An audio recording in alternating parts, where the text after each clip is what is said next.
The advancement of medicine has always been in the hands of those with foresight and looked at the world with a different set of eyes and who are willing to step outside of the proverbial box and at times risk persecution for not aligning themselves with popular convention.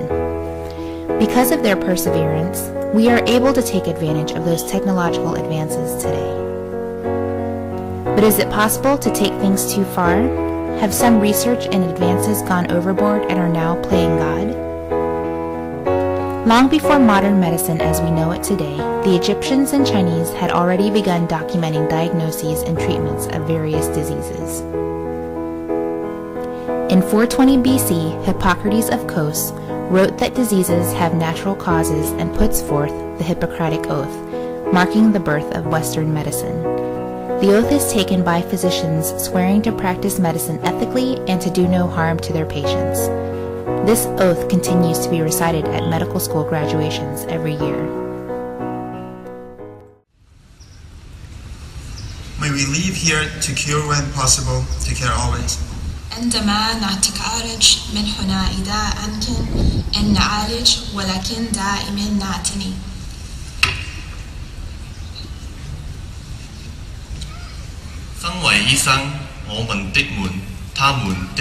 치료하고 항상 돌보기 위하여 자리를 떠납니다. Noi lasciamo l'università con l'obiettivo di occuparci della salute non solo fisica ma anche spirituale. But have we gone away from this oath? Are we doing harm to our patients with the research and technological advances we have dreamed up? Are we not keeping our promises? We have developed vaccines such as the smallpox vaccine. After successful vaccination campaigns, smallpox is the only human infectious disease to have been completely eradicated. Children no longer pass away from Haemophilus influenza or measles because of aggressive vaccination policies. But with vaccines came the autism controversy. The Lancet, a British medical journal, published the first articles regarding the correlation between autism and vaccines. The Lancet retracted their stance in early 2010. He acted unethically and showed a callous disregard for the children he carried out tests on.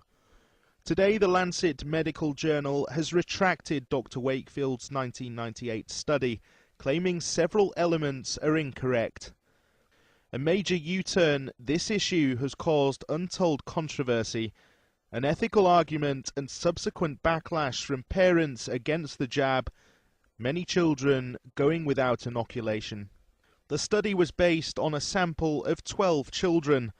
It implied a connection between an autism-like disorder and the triple vaccine. We have developed instruments critical for patient evaluation, such as the stethoscope, and X-ray imaging, and CT scan imaging. We have discovered penicillin and today have over 160 different antibiotics that cure an innumerable number of diseases. But with these advances and discoveries that have taken medicine forward, there have also been some missteps.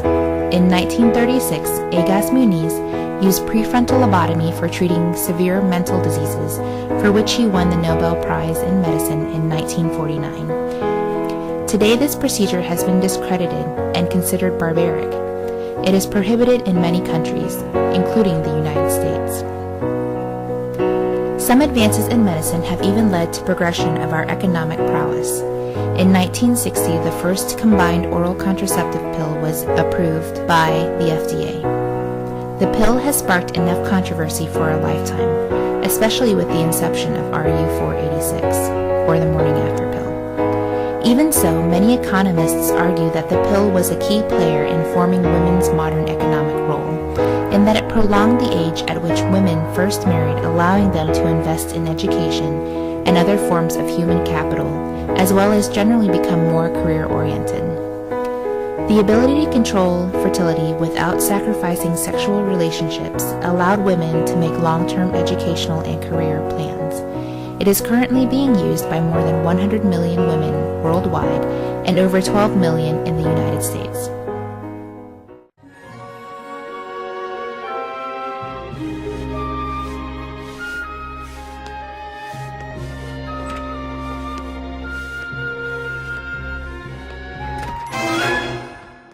long was I in there? About 5 minutes. Why are we not funding this? But perhaps the most controversial area of medical research with the most beneficial potential is stem cell research. The idea that cells can self-renew was born in the late 1960s. From this, patients with strokes, diabetes, Parkinson's, Alzheimer's, baldness, muscular dystrophy, spinal cord injuries, and arthritis can potentially be cured and have improved quality of life. Stem cells can be turned into any kind of tissue, but in order to do so, human embryos have to be destroyed, which many feel is equivalent to taking a life. This is the nidus of controversy from this research. Oftentimes, the embryos used for research are the ones that were not implanted via in vitro fertilization for one reason or another. The donors to embryos sign the products over to the laboratories for use or destruction. There are many arguments both for and against this research from both a legal and ethical standpoint. Do the benefits outweigh the risks and costs of this research? Nancy Reagan thinks so.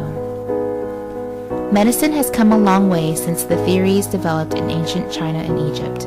We have found treatments for illnesses that were deemed incurable a mere decade ago. In order to do so, we have had to take matters into our own hands and, according to some, play God. In my opinion, it is necessary to push those boundaries. But with all the advances we make in medicine, we in the medical community need to remember the oaths we took in medical school. First, do no harm.